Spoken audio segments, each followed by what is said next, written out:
Hai teman-teman, kembali lagi bersama saya David Cahyadi dan pada video saya kali ini saya ingin bicara ya, kenapa sih PCR sekarang lebih murah daripada pada saat pertama pandemi? Kan ini kan banyak yang bilang, kenapa sih PCR kok sangat mahal? Dan presiden kita juga bilang, ya nggak boleh mahal-mahal gitu. Kenapa? Karena PCR itu kan kebutuhan rakyat banyak dan tidak boleh. Ya, saya tidak bilang dari segi polemik bagus nggak bagus, dari segi Pak Luhut, Pak Thohir, saya nggak bilang gitu ya. Saya cuma bicara dari segi bisnis. Kenapa sih yang biasanya PCR, tes antigen, gini ini bisa makin murah? Jadi apakah ada permainan pemerintah, apakah ada permainan negara, apakah ada konspirasi? Sebenarnya enggak. Kalau dari segi bisnis ya, titik awal kita pandemi itu titik nol. Ground zero lah katakan ya.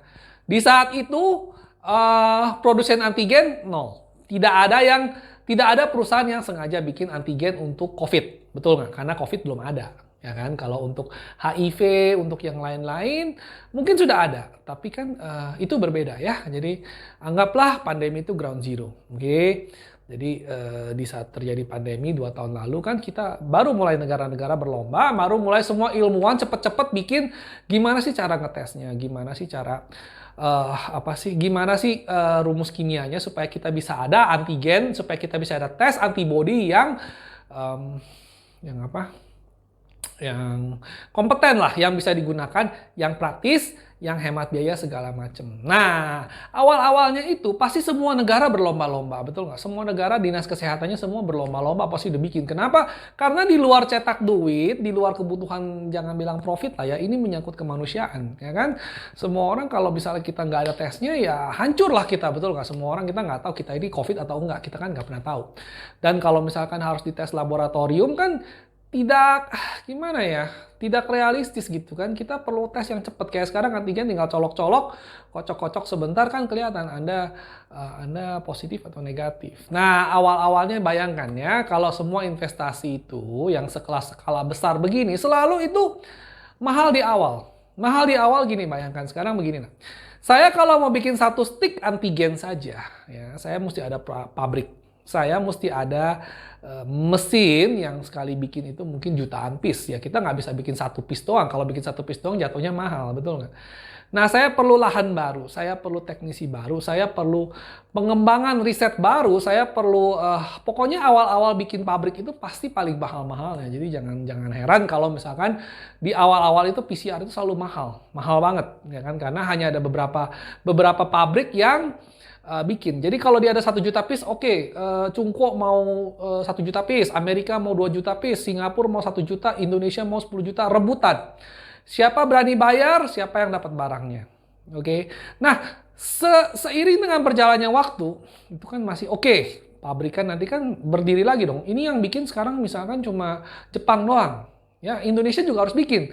Indonesia bikin, Kamboja bikin, Vietnam bikin, UK bikin, Prancis bikin, semua bikin. Lama-lama akhirnya yang bikin antigen kan jadi lebih banyak. Cuman kan mereka tidak bisa instan. Mereka tidak bisa di ground zero itu di awal-awal bulan pertama pandemi mereka langsung bikin pabrik. Bikin pabrik itu kan butuh waktu. Secepat-cepatnya kita bikin kan juga ada penempatan, harus disiapkan dulu mesinnya, harus didesain, harus dirancang, ya kan?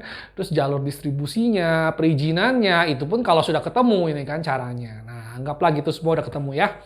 Nah, sekarang apa yang terjadi 2 tahun kemudian setelah pandemi itu kan semua orang, oh ternyata begini doang. Terus pabrikannya yang bikin soluble-nya, soluble itu cairannya ya, yang menentukan kamu positif atau enggaknya kan makin mass product. Mereka makin mass product, mereka makin terjangkau. Misalnya yang tadi cuma bikin itu misalnya biangnya lah, katakanlah biangnya cuma dijual sama Kimia Farma misalnya. Saya terus terang nggak tahu ya, tapi kurang lebih secara bisnis tuh begitu. Misalnya cuma jual ke Kimia Farma. Nah sekarang ternyata oh Korea juga bikin, oh Jepang juga bikin. Nah sekarang pelan-pelan ekspor impornya mulai dibuka. Oke semua orang boleh masukin, semua orang boleh mengadakan tes antigen sendiri, tes PCR sendiri. Makanya sekarang setelah banyaknya orang yang buka, harganya tentu makin turun.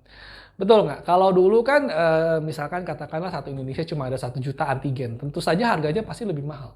Kalau sekarang di Indonesia mungkin yang beredar antigen mungkin sekitar 30 juta. Dan kalau habis pun bisa beli lagi gampang. Pabriknya sudah siap, sudah ready. Ya lama-lama akan menjadi barang yang sejuta umat yang tidak ada harganya. Istilahnya bukan nggak ada harganya ya, tapi makin mendekati titik di mana biaya produksinya sangat-sangat rendah sekali. Kenapa? Karena yang bikin barang antigen mahal itu sebenarnya bukan harga pokok penjualan.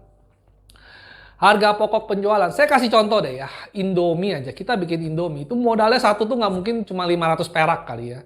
Kenapa saya berani bilang begitu? Karena Indomie aja cuma dijual 2.000, nggak mungkin kan harga mentahnya ya, terigu, plastik, dan segala macamnya lebih mahal dari 2.000 kan nggak mungkin, betul nggak?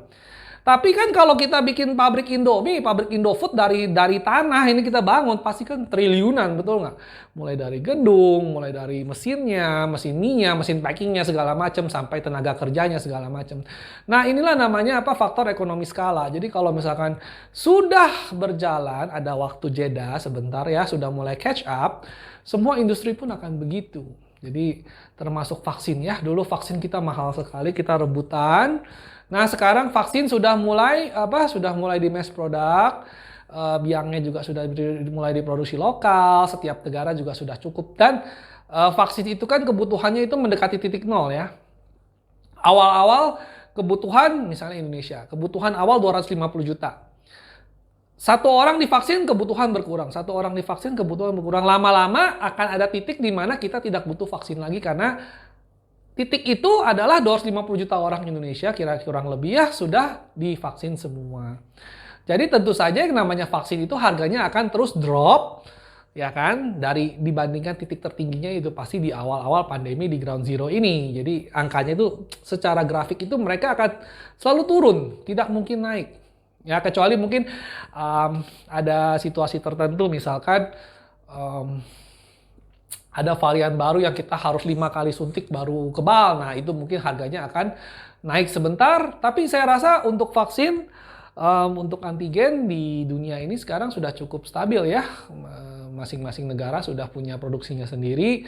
Dan itu bisa dikebut sesuai kebutuhan.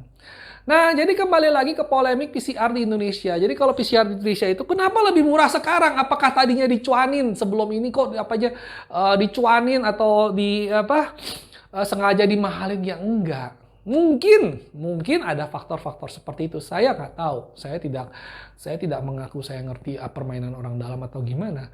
Tetapi kalau dari segi bisnis, dari segi manajemen, dari segi ekonomi, itu memang jelas kalau awal-awal pasti lebih mahal. Dan terus terang saja namanya pengusaha itu kan memang untuk maximize profit. Jadi selama mungkin mereka bisa jaga harga PCR semakin harga tinggi ya semakin mungkin mereka balik modal. Biasa dong itu kan. Di luar ini kan masa pandemi harusnya nggak boleh begitu ya. Itu saya nggak ngomong soal itu. Tapi intinya adalah begitu. Nah makanya harga itu sekarang, makanya orang kalau bilang gitu, kalau orang bilang kok harga sekarang bisa murah, dulu kok mahal. Apakah berarti dulu itu diperas rakyat? Ya nggak juga. Kita juga harus bijak gitu loh. It's not like that gitu loh. Saya tadi kan jelaskan gitu loh. Kalau misalnya untuk memang hal-hal seperti itu mahal di awal gitu. Seperti contoh, saya kasih contoh satu. Untuk meneliti obat corona itu ya, awal-awalnya itu biayanya itu mahal sekali. Tapi begitu sudah ketahuan racikannya, kimia is kimia. Kamu obatnya misalnya vaksinnya, ambil kandungan ini sekian, dicampur ya sudah jadi gitu. Kamu cuma tinggal perlu bikin pabrik, bikin mass product, ya sudah jadi obatnya.